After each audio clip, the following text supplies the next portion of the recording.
Subscribe now and press the bell icon. Never miss an update.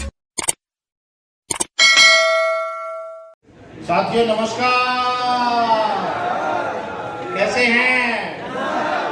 मजा आ रहा है? सच में आ रहा है मजा?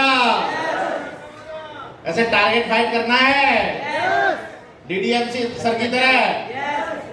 बाकी सारे के सारे देखो टारगेट फाइटर्स के फोटो लग रहे हैं। नेक्स्ट टाइम आप लगवाओगे अपना फोटो? चलो बहुत बढ़िया, ग्रेट। तो ये बिजनेस ही इतना शानदार है कि यहाँ पैसे के साथ में सम्मान और सारी सुख सुविधाएं मिलती है। बात सही है या नहीं है? बस शुरुआत में थोड़ा सा मेहनत करनी होती है। Hello yes sir. इधर मेरी ओर ध्यान रखो मेरे भाई। यस। पते की बात बताऊंगा मैं। चलिए, सबसे इम्पोर्टेंट ऐसे भी कुछ लोग हैं जो पहली बार सुन रहे हो, मुझे फर्स्ट टाइम मिल रहे हो। हाथ खड़े करें जरा, करो करो हाथ खड़े करो। अरे बाप रे, काफी है। चलो बहुत बढ़िया। एक बार थोड़ा सा शॉर्ट में इंट्रोडक्शन देता हूँ, अपने बारे में बता देता हूँ। साथियों, मेरा नाम ओम प्रकाश है और मैं मद्रास से ही बिलोंग करता हूँ। मेरे फादर आर्मी में थे और आर्मी में क्योंकि एक मिडिल फैमिली परिवार में मोस्टली ये होता है कि नौकरी में अगर उनका बच्चा चला जाए तो लाइफ सेट हो जाती है। ऐसा मानते हैं या नहीं मानते हम लोग? हेलो, ऐसा मानते हैं हम लोग? बिल्कुल, मेरी भी ऐसी सोचती। पापा फौज में रहे हैं, मैं भी फौज में जाऊंगा, बढ़िया लाइफ जाएगी। और मैंने आर्मी स्कूल से मद्रास से 10th 12th किया, ग्रेजुएशन किया।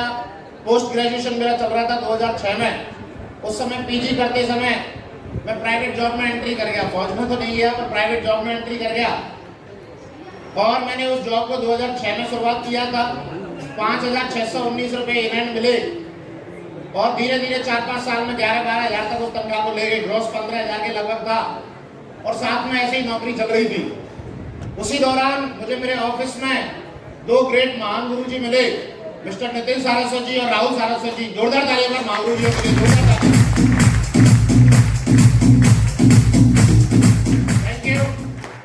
और ये अपॉर्चुनिटी क्या है मुझे बहुत ज्यादा मालूम नहीं था, क्योंकि बहुत सारे लोगों ने ऐसे हाथ खड़ा किया। तो जैसे आप लोगों को बहुत ज्यादा आइडिया हो सकता है नहीं हो, मेरे को भी इस बिजनेस के बारे में बहुत ज्यादा आइडिया नहीं था। लेकिन एक चीज नजर आ रही थी बार बार इस बिजनेस में देखने के बाद कि इस बिजनेस में पैसा है और इस बिजनेस से बहुत अच्छा पैसा कमाया जा सकता है। बीच में जयपाल सर ने एक चीज बोला था कि मुझे पूछा था कि आपका बैंक बैलेंस क्या है। यही सेम क्राइटेरिया मेरे लिए भी राहुल जी ने पूछा कि बैंक बैलेंस क्या है। और ये चीज मुझे क्लिक की कि 5 साल में अगर बैंक बैलेंस नहीं है तो बैंक बैलेंस आने वाले 10 साल बाद भी नहीं होगा, 20 साल बाद भी नहीं होगा। बिजनेस में जाने के नाम पर कुछ दिख नहीं रहा था और मैंने इसको ज्वाइन कर लिया, काम करना स्टार्ट कर दिया। 2010 के लास्ट में इस बिजनेस में काम की शुरुआत की। 11 में फुल टाइम आ गया और 11 में मुझे उतना पैसा आने लगा जितना कि मुझे नौकरी से आ रहा था। फिर धीरे धीरे और काम बढ़ा किया तो 12 में लगभग उसका डबल हो गया। 13-14 में और अच्छा निकल गया। 50-60 हजार रुपये 14 में आने लगे। और 15 आते आते इस बिजनेस की वजह से 2015 आते आते इस बिजनेस की वजह से मैं 6 फिगर इनकम में चला गया। मैंने विदेश की यात्रा इस बिजनेस की वजह से कर ली थी और अपने जीवन की पहली कार इको स्पोर्ट का टॉप मॉडल 12.5 लाख की कार परचेज कर ली थी पहले 4 साल के अंदर। Thank you. आप जानते हैं इस बिजनेस में जो भी लोग ज्वाइन है और जो काम कर रहे हैं, कम से कम फ्रंट 2 रो के लोग, स्पेशली पहले 5 रो के लोग, या इस बिजनेस में तो अगर मैं कहूँ सारे काम करने वाले लोग हैं, तो इस बिजनेस में सपने पूरे किए जा सकते हैं। बात सही है या नहीं है? ड्रीम लाइफ जी जा सकती है। ड्रीम लाइफ ऐसा होता है, मिडिल फैमिली आदमी केवल सपने ही देखता है, कोई पूरे नहीं होते। हेलो, लेकिन ये शेप्स ऑफ इंडस्ट्री है जो वो सपने पूरे भी कराती है। बात सही है या नहीं है? मुझे ग्रेवाल सर ने बड़ी अच्छी स्टोरी याद सुनाई थी जो मुझे अभी याद है। एक बार एक पति पत्नी थे, एक दंपति थे, एक कपल थे। उन्होंने एक मकान लिया, उन्होंने एक फ्लैट परचेज किया और वो जब उस फ्लैट में रह रहे थे तो उस फ्लैट में एक प्रॉब्लम थी, वो उन्हें पता नहीं थी। उस फ्लैट में पहले से ही एक जिन्न रहता था। कौन रहता था उसमें? कौन रहता था उसमें? एक पहले से ही उस फ्लैट में जिन्न रहता था। और वो पति पत्नी जब उसमें रहे 6 महीने साल भर, तो प्रॉब्लम सबसे बड़ी क्या थी कि वो पति पत्नी में बहुत झगड़ा होता था। पूरे दिन लड़ाई झगड़ा लड़ाई झगड़ा लड़ाई झगड़ा। और वो जिन्न सुन के वो भी पागल हो गया। जिन्न भी बोले हैं ये कैसे लोग आ गए इसमें मकान में। तो सही है या नहीं है?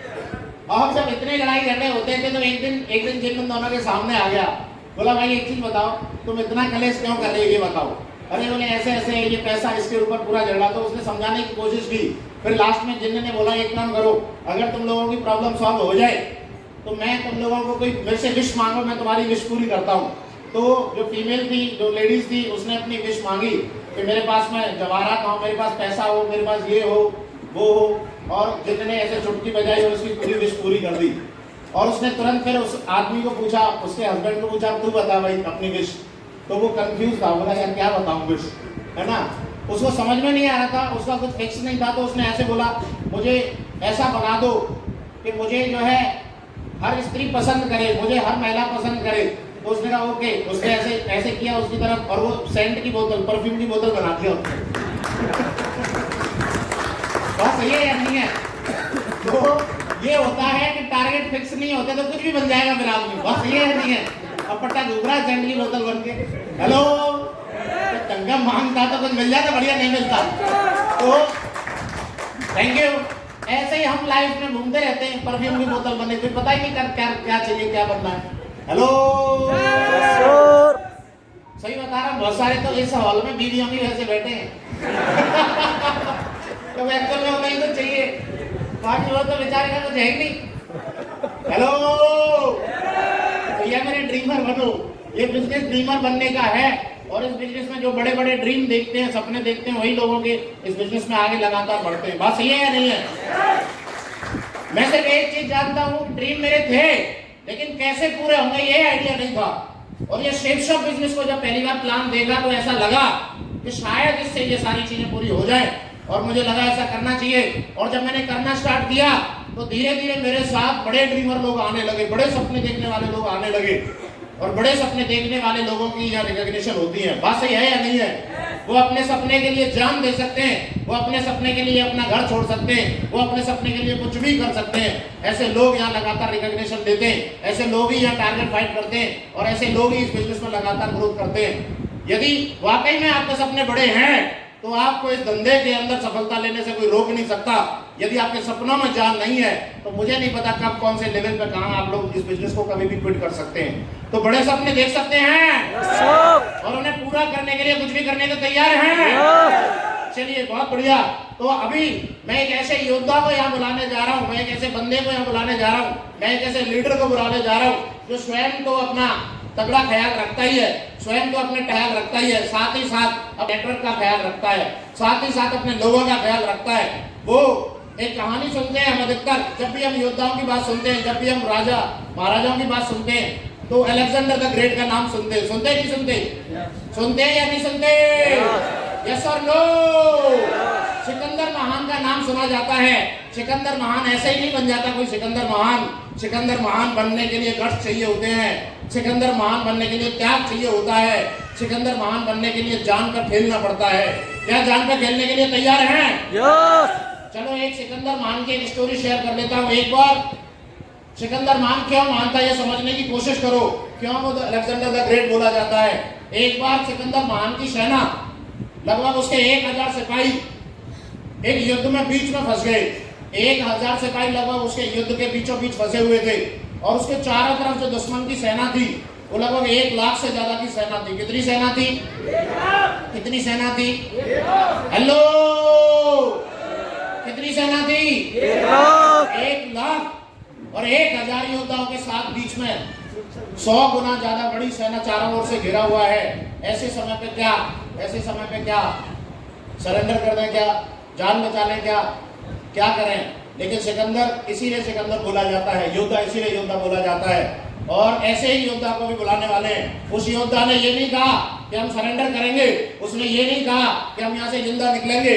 उसने सच्चाई बताई अपने योद्धाओं को, और उसने बोला कि ये जो 1 लाख योद्धा हैं, ये जो चारों तरफ 1 लाख योद्धा खड़े हैं, इनमें एक भी योद्धा हमसे कमजोर नहीं है। सामने वाले योद्धा भी मजबूत हैं, मजबूत हम भी हैं।